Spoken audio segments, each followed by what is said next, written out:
Hey dudes, welcome to Splat from the Past, the only 80s themed horror and sci-fi show where things can get totally radical. Now today, I will be welcoming an 80s cult movie icon, and I don't say that lightly because he is an 80s movie icon, Chip McAllister. You may remember him as Bunker Hill in Weekend Pass. And you may remember him especially as Magneto Jones in Hamburger The Motion Picture, one of the most criminally overlooked 80s teen sex comedy movies. And I'm having him on the show today to talk about all of that. Also talk about playing young Cassius Clay in the Muhammad Ali biopic The Greatest. And he was a winner on The Amazing Race about 15 years ago. I'm having him on the show today to talk about all that, and I can't wait. I just fucking cannot wait. It's going to be awesome. It's going to be beyond awesome. It's going to be epic. So, here is my interview with Chip McAllister.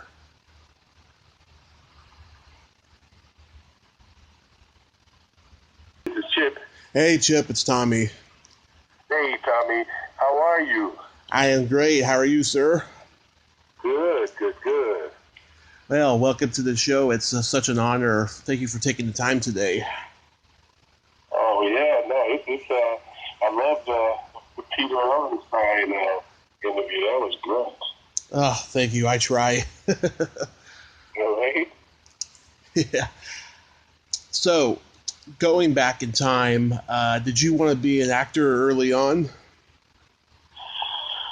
No, not at all. That's the thing. My mom actually saw an advertisement on television that they were looking for a young man to portray Muhammad Ali in his life story. And I wasn't, I never even contemplated being an actor before, but actually, I didn't even call when she told me about it.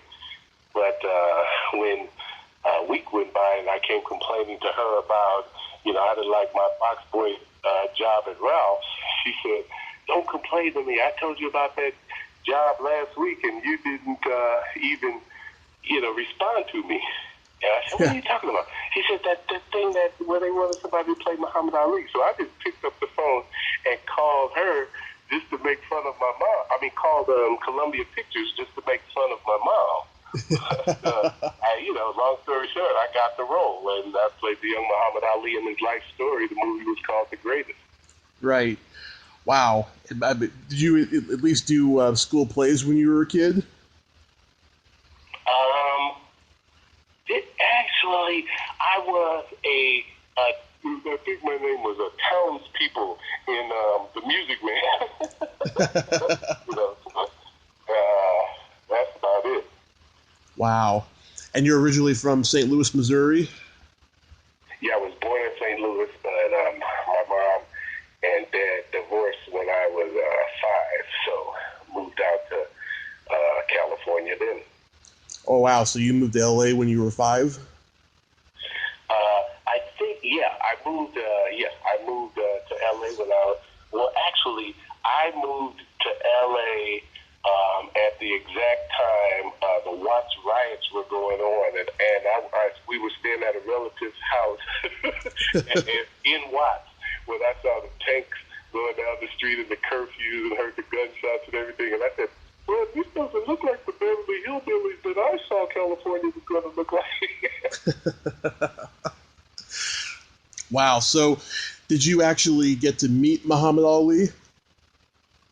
Oh, when I was playing the young Muhammad Ali in the movie, I got to spend 3 months with him traveling to 7 different states. I was there for the whole filming of the movie. I got to, hang with Muhammad Ali when he was the most famous man in the world. Yeah. And I got to meet people like Robert Duvall and Ernest Borgnine and Sugar Ray Leonard trained me, Roberto Duran trained me. It just changed my complete life. I was hanging with people like Billy D. Williams and all. It was a great time. Wow, that's amazing. Got to beat all those heavyweights. Right. Wow. And Tom Grease directed. What was he like as a director? He was amazing.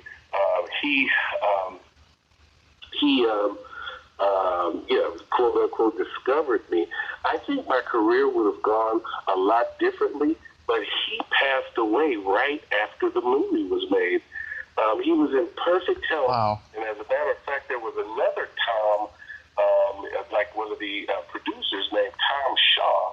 And when somebody called me and said Tom passed, I knew that because Tom Shaw was feeble, but Tom Grimes was just really, he was just a healthy guy. But he passed away, and I love that guy. He's the one that got me into Hollywood. So were you nervous at all making the movie? Oh, well, of course, but they put me with the top acting coaches and trainers and the top boxers to get my boxing skills up. It was a world-class training that I got. And then plus, the audition process took a long time, like months. So even before I got the role, they kind of were leaning towards me. So, I was training for a while. And, of course, I was getting scripts and everything. So I got quite familiar with what was going on. Nice. Did you think to yourself, I'm going to be a huge movie star after this? Oh, of course. Oh, my God. I just knew that life was going to be like that, for forever. I just think I'm a box boy at a grocery store and making big, big money. I was so rich, man. I was making $75 a week, man. I was rolling, Yeah. And then for me to come, making thousands of dollars a week, it just changed everything. On the cover of magazines, I was on the cover of Jet magazine, Right On magazine, and in every magazine in the nation. I'm doing interviews and fan mail. That's before the internet, so it wasn't Yeah. email. It was real letters coming to my box. My mailbox was full every day for a while. Crazy. Yeah, wow. I can't believe you didn't even get an Academy Award nomination. Well, if I could act, then no nomination there. But it was good, and I actually, people thought I did a great job because the reason I got the role is because I used to think I was Muhammad Ali. I used to fake around, and so it was a pretty tailor-made role for me with my limited acting ability. Did you go to anybody for acting training before making it? No, just the ones that they had there for me, on set.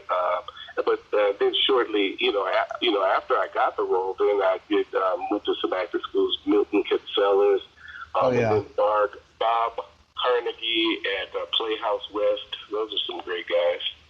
I've talked to a lot of people who went to Milton Katselas and just said he was amazing. Yeah, I was with him.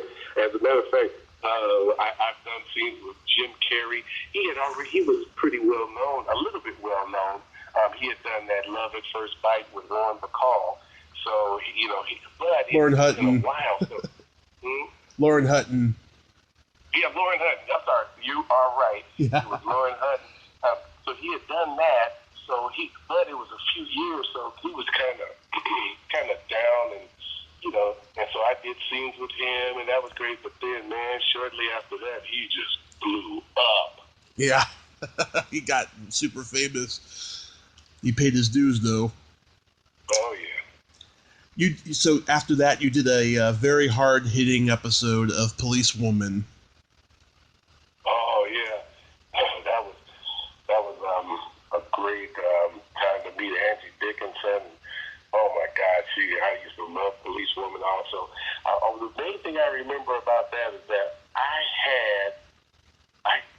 was for playing basketball. I had 2 sprained ankles while I did that role, and I was in so much pain while I was doing it. But man, for you even to mention that, I just remember I was a cop. I don't remember anything about that, but it comes on from time to time, and I get all kinds of calls every time it comes on. I got to see it myself to remember what the heck I did. I forgot. Yeah, your character, he's like being friendly to all the people in the neighborhood, and then he gets beaten. Really? Yeah. Oh, yeah. I can get beat up really badly, huh? Yeah. Okay, man. That's that what you just said right there is, it just still blows my mind, because things like Policewoman and Facts of Life, when I had like these little roles on there, man, some people know all of my lines, and it's like from Hamburger and Weekend Pass. And just think that was so many years ago, and I have not seen any of those things for several years, and that is just something that you know. But that's what you do, Tommy. That's what you do. Yeah. Exactly. Yeah. Wow, that must have been great working with Angie Dickinson. Oh man, it was wonderful. She was and then I remember the I can't remember his name, but the guy, the character actor with that nose, and he was just great to work with. I remember him, but you know what? Actually, I'm gonna have to. Yeah, wait, Tommy, I'll ask you. It'll be easy. Yeah, you need to send me a link to that show so I can see it, because I know you know where to get it. Okay. Yeah. So now comes the classic Weekend Pass. Oh, man.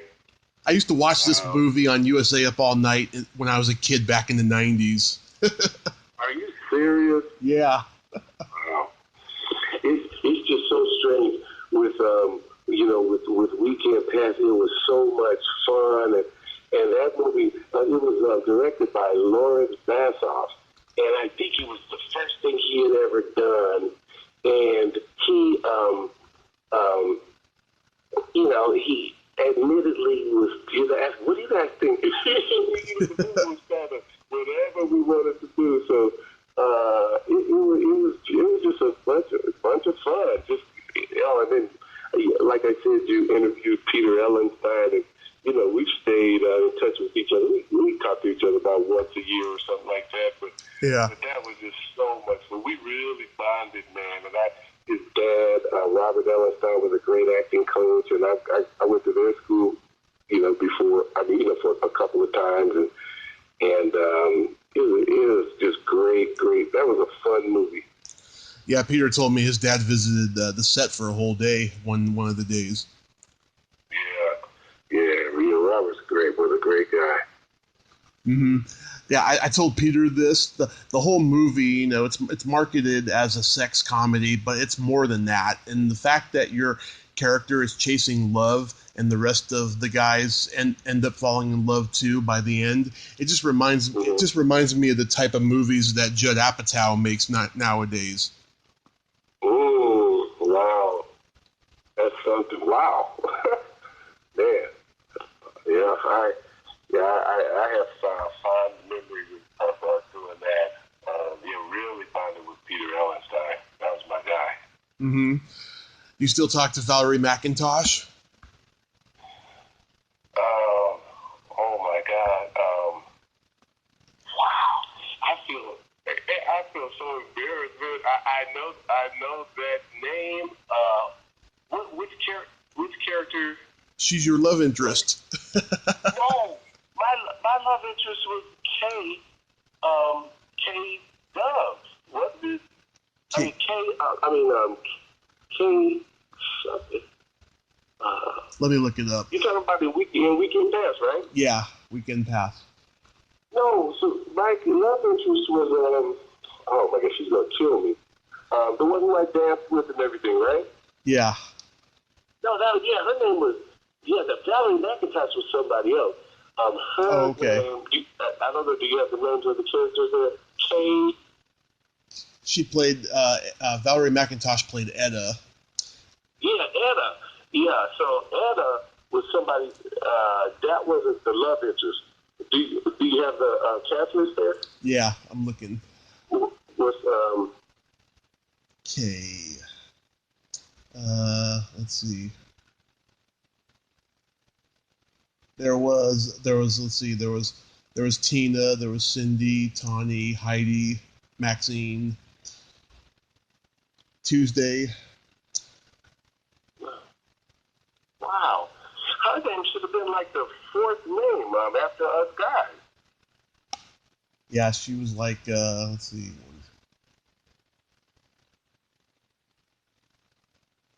Tina, maybe? Yeah, what's her name? What's the name of the actress's name? Pamela K. Or you don't Davis. have to. Huh? Pamela K. Davis. Yeah, that's who it is. Oh, okay. Hey, yeah, Pamela K. Davis. Yeah, that's my love interest in it. Yeah, and I actually saw her about 4 years ago at a charity event we were doing in San Diego, and she's just still beautiful. She went on to become a star on a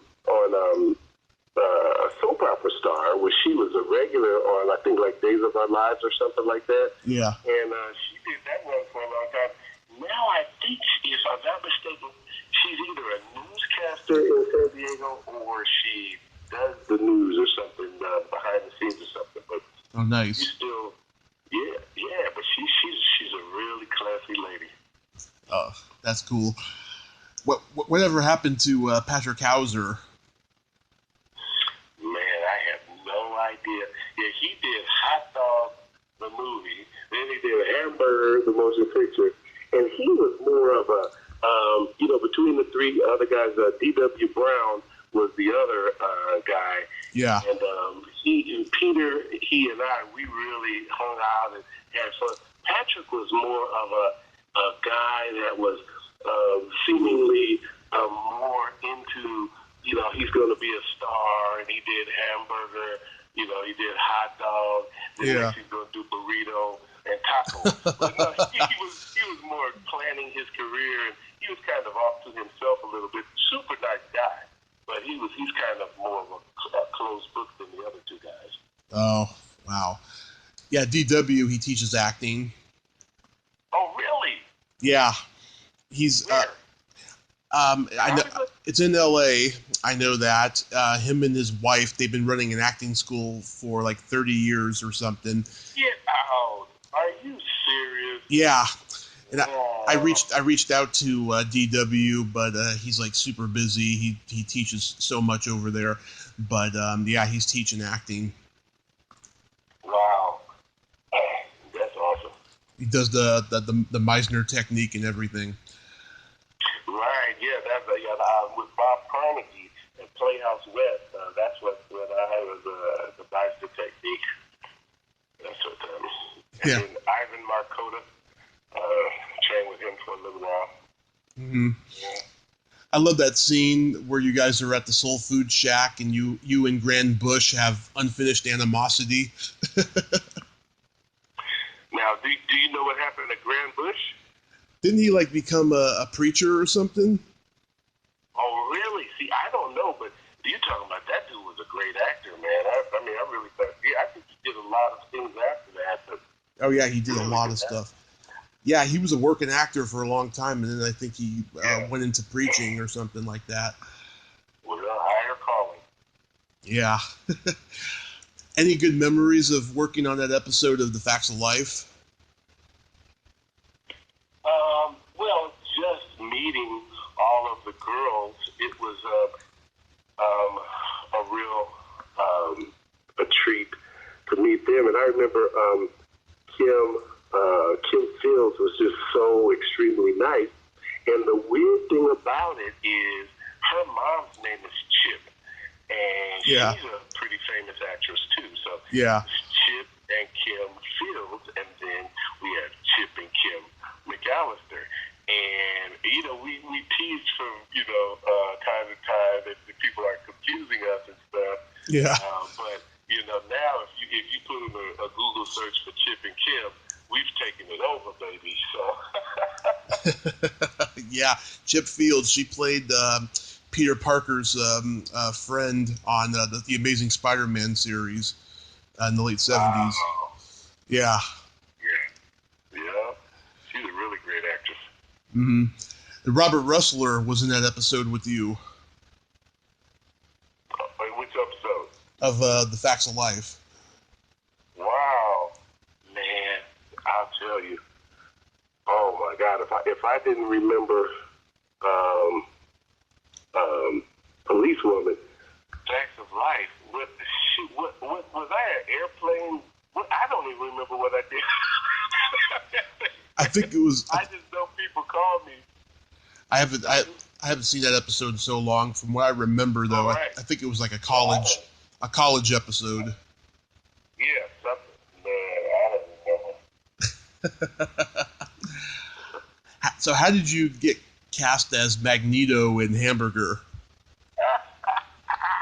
Well, okay. First, I got to tell you about that. I took my grandmother. She happened to come to the premiere.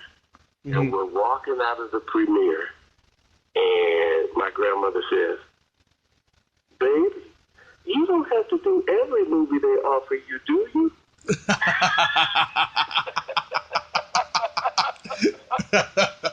Grandma knows best.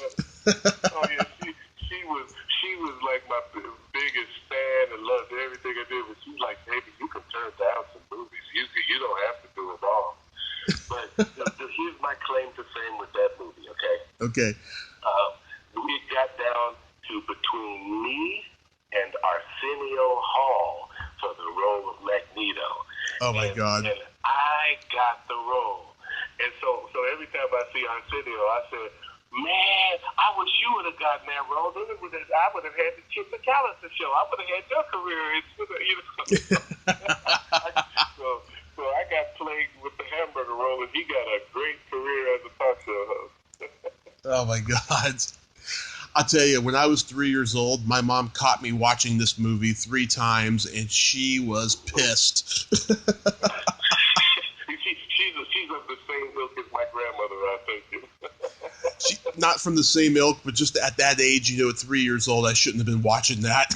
Right, yeah, you're right, man. Yeah, but that movie was, oh, man. If I'm not mistaken, I think it started off being directed by Lawrence Bassoff, who is the director of Hamburger. But then I think a guy named Mike Marvin took it over. Right. Shortly throughout the movie. So, and my role, man, in that thing, anything I wanted to do, I could do. So I'm doing just goofy stuff. But then singing that song at the end, people always remember that. And that wasn't my voice. It was still a good friend of mine to this day. It was Louis Price. He used to be in The Temptations. That's how I met him. It's his voice. And wait, okay, so I don't remember anything, but this is just for you, Tommy. Okay. America, you're getting burger hungry. Hungry for the burger. I remember that. Remember that? Yep. I met Sandy Hackett a few years ago, and he told me the movie came out the same weekend that the Challenger blew up, and people would rather go see Down and Out in Beverly Hills than Hamburger. Right. Wow. Yeah, man. Yeah, Sandy Hackett. So that was really great. I got to meet Buddy, his dad. Oh, he was on the set? And Lee McCloskey was, I remember him from there. Oh, and of course, Dick Buckets. Great football player. Was, great. That was a fun time. And Jack Blessing, who we just lost. Yeah. That's too bad. And then, what's his name? The heavy set guy. I'm good friends with him on Facebook. John Young. Yeah, he was. I just saw that he was in the hospital for a little bit, but I think he got better. Oh, But then you can learn a lot about people on Facebook, I tell you. yeah. Well, that's good. I hope he's all right. Yeah. Also, Barbara Winery. I've been trying to reach out to her lately. Yeah, she's so rad. She's a beautiful, just sweet girl, you know. Mm-hmm. It comes across on the screen. Oh, yeah, she was that nice for real, too. And Maria Richwine. Oh, now she's the one who played Catito Alonso, right? Yeah. Yeah, she was funny as all get out, man. Yeah, I said, you have a name like Richwine. Wow, that's interesting. Yeah. Maria Cachita. Mm-hmm. And Deborah Blee, she got out of the business. Oh, man, you talking about, she was just sweet, the wholesome girl next door. What is she doing now? I don't know what she's doing now, but I know that she got out of acting not too long after that. Right. And so did Randy Brooks, who played her stepmom. Oh, man, Randy was she's interesting. She was, that was an interesting role she had there, I'll tell you. Yeah, the Chinese restaurant scene. Yeah, that's one of the scenes I got caught watching. Right. That was something else. But with some kind of, yeah. It was interesting. I found out she runs a very successful real estate business up in, I think, Oregon or something. Really? Yeah. Man, she would be great. Yeah.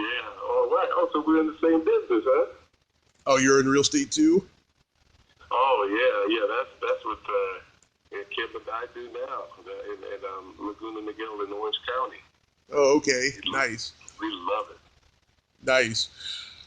And I love the scene where you give your oral report as Muhammad Ali.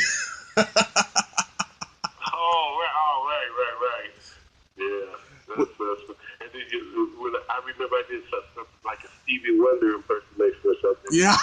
Yeah. You put those glasses on in class and start. Right. Oh, wait. That's the one I remember too. Wait, something about if you even think about touching my $75 Slick Rick Bad Boy concert fees, I'ma commit to pimp slapping you right. Yeah. Oh my God. Oh, I do remember the silly stuff, I tell you that. Oh yeah, let me ask you if you remember this. So Lee McCloskey and Sandy Hackett are, escaping to, go to the Chinese restaurant, and you're in the back of that truck trying to escape, and one of the guards is John Lovitz. All right. Yeah. Right. Isn't that something? Yeah. He's like an extra, and then he gets to be huge. Isn't that something? Yeah. He tells you to get down on your knees. Right. That's funny. Wait, speaking of that, in Weekend Pass, there was a huge Saturday Night Live regular on there. I forgot. A comedian. Oh, there was. He passed away, but Phil Hartman. Yes. He was. Yeah. So he was a great guy, and man, it's weird how some people are going to be, really, but he really got huge for a while. Oh yeah, and he brings up Lynn Stewart to do stand up. They were both at the Groundlings together, and I've interviewed her a couple of times. She's an absolute sweetheart. Right. So then after that, you did a sitcom called Better Days. Yeah. Well, that right there, Tommy, that was my the goal that I had in acting. The main goal I had, and that was to be a regular on a major network television show, and be on CBS. To get that role, that was just a dream come true. But I'll tell you, Tommy, that was one of the worst times of my life, because even though I even know I'm a nice guy because I love people. Mm-hmm. My head got big, and I was a butthole during that time because I'm up here I'm partying with Larry Hagman, the J.R. Ewing of Dallas, and Tom Selleck, Magna P.I. because my show came on right before his, and limos were picking me up, and I was a butthole, and I was kind of miserable because really when you're we shot 13 episodes, only 4 of them aired and then it got canceled. Yeah. But you really just sitting in your dressing room, bored. It was the most boring thing you could imagine. And I guess the only fun is when it comes on and you get recognized. But man, doing those shows, it was not fun. And I thought it would be more exciting. And I was treating the people around me like I was better than them. So I learned a large lesson, man, of humility after that. Oh my God, that's insane. I don't even remember the show, but why did it get canceled so quickly? Well, for one main reason, it was a really good show. However, it was a show about high school kids who were just regular kids goofing around. Mm-hmm. And that was a CBS show. But the same time, on the same night, they had Head of the Class. Yeah. That starred Howard Hessman and Robin Givens, and it was a show about smart kids who excelled, and it was better. And the timing was just wrong for us to come on, because we had the rapping and everything, which really tested high. And I think if we just wouldn't have been up against that show, the perfect show to kick our butt, and that's what did it, man. And so they went on to do, several seasons, and we made it 4 episodes. But to this day, I still realize, Tommy, as I told you, it was the worst person I had ever been. It is good for my life, the life that I lead now, where, I'm received well, I have a good reputation, I have favor in my life, I have a loving wife that I've been with for we've been together for 40 years, we've been married 33 or 34 years, and so I have a good life, but, the show business, it's a lot of stuff that you probably could imagine behind the scenes, man. It's not all it's cracked up to be. Yeah. Oh, so you could say that again. And I've seen it, especially the last few years that I've been pursuing it. I've seen some dark stuff, I tell you. Right. But did it get to a point where you couldn't get roles anymore and you decided to get out of acting? Well, what I say is kind of tongue-in-cheek, but with my son, one day told me, with his little kid, he said, "Daddy, we can't eat your dreams." But that didn't really happen. But the thing is I had always put on the back burner that I didn't need college. I could be okay. But I always considered myself a quote unquote educated person. So there just came a time, man, where I got tired of auditioning and not getting the roles, and I wanted to take more control of my life. So I went back and got my bachelor's degree, and then I was always enamored with computers, so I became a systems analyst and a programmer. Worked with Fortune 500, the Fortune 100 companies, Texaco, Canon, US West, as a systems analyst. And any job I wanted, Tommy, I could get any job I wanted because, you know why, Tommy? Why? Because I had auditioned thousands of times over those years, and when you go into a regular job interview, you're so freaking refreshing to them. I can even to this day, I could probably go get a job that I'm not even qualified for because I know how to get, I've mastered auditioning for jobs. So I didn't go for a job interview. I went for an audition. So I kill them. So every job I got, man, I doubled my salary. And the business world,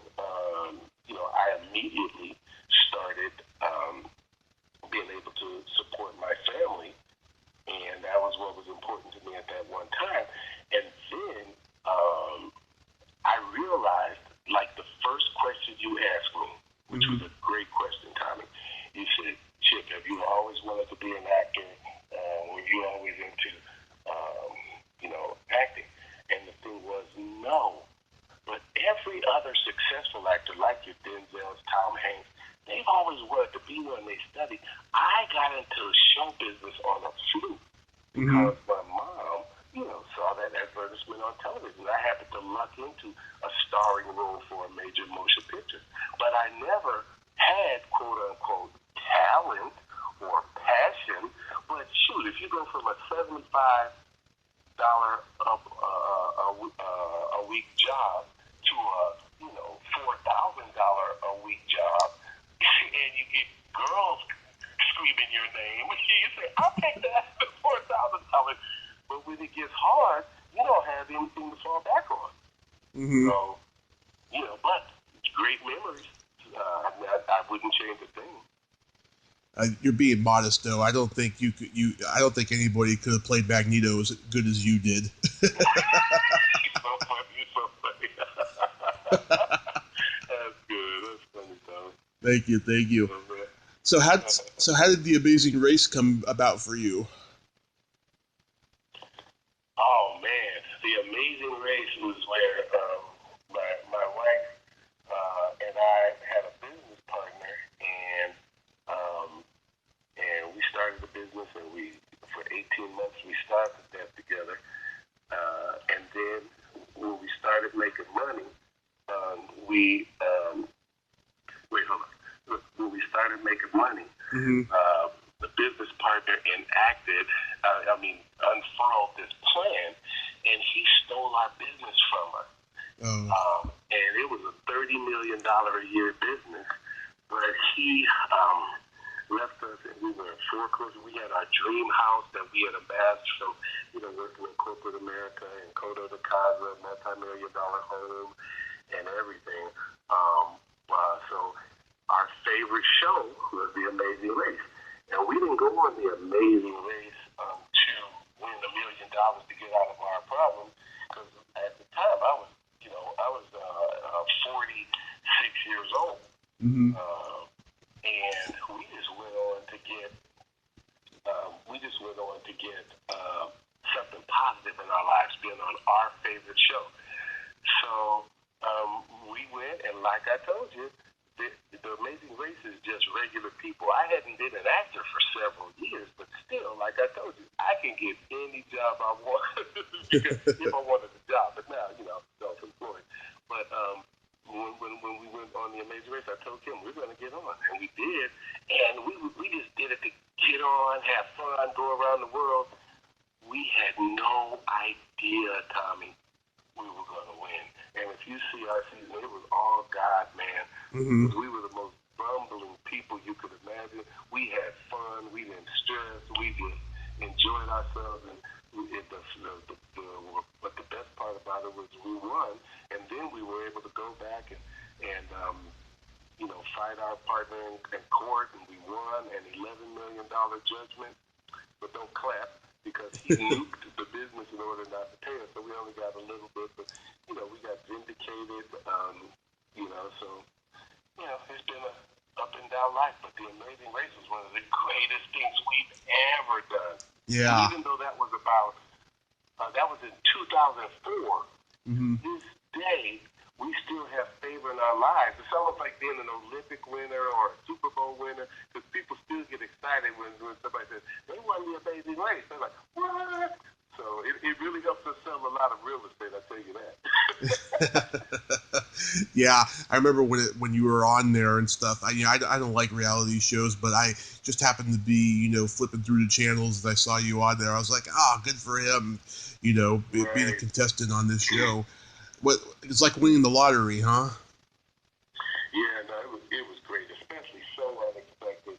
I had no idea we were going to win, and to be able to do that, and to have that designation for the rest of our lives. And the show is still going strong.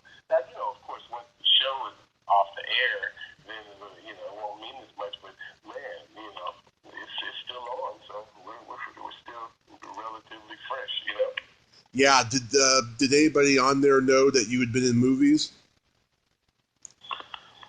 No, no, not really, because yeah, this thing I did, the greatest was probably not probably the greatest was the most notable and the thing that millions and millions of people saw. Then the TV show got canceled after four, and Weekend Pass and Hamburger, they were cult favorites, but they're not mainstream.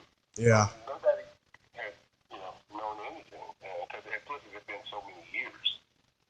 Yeah, Weekend Pass was a big box office hit, though. Yeah. When it first came out, it did. Yeah, it was so surprising. Yeah, it was really surprising, and that one is special because I was a bona fide star of it. Mm-hmm. And one of the four guys, and it was.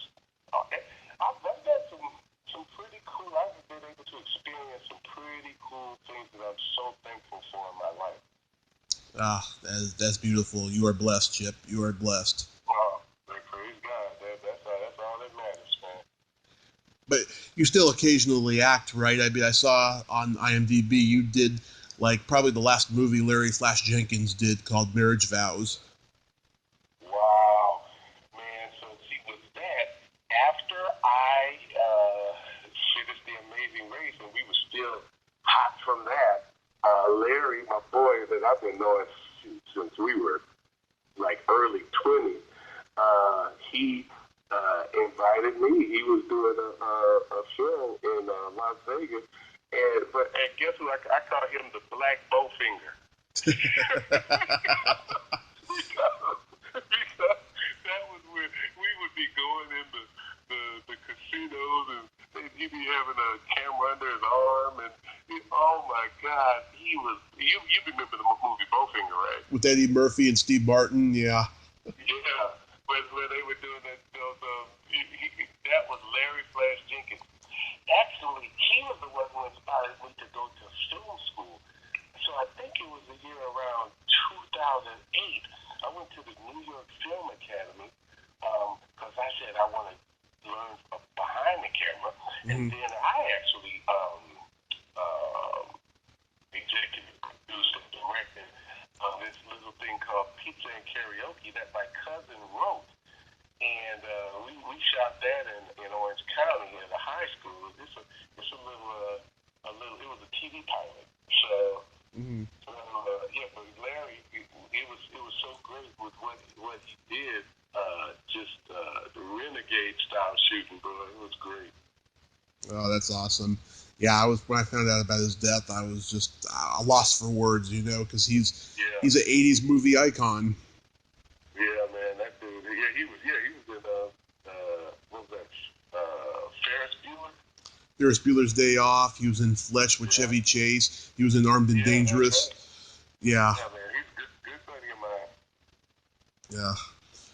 Well, Chip, I thank you so much for coming on today. It sounds like that you're happy and you have a blessed life, and I'm glad you made these movies and stuff because they're so awesome. Well, I thank you so much, Tommy, and I have to say, if there's ever anybody who that I know, you have my number now. Just text me and say, "Hey, Chip, give me a good word to get in with so and so," and I'll hook you up because I was so hard for you to get, man. I apologize because I've just been busy. But I said when I heard your interview with Peter Ellenstein, I said, "Whoa, Tommy's good." Thank you, Chip. Thank you. I sure will. I appreciate that so much, and I'll stay in touch with you. Absolutely. All right, Tommy. Thank you so much. I really appreciate your time. My pleasure, and I appreciate your time, and you have yourself a great day, sir.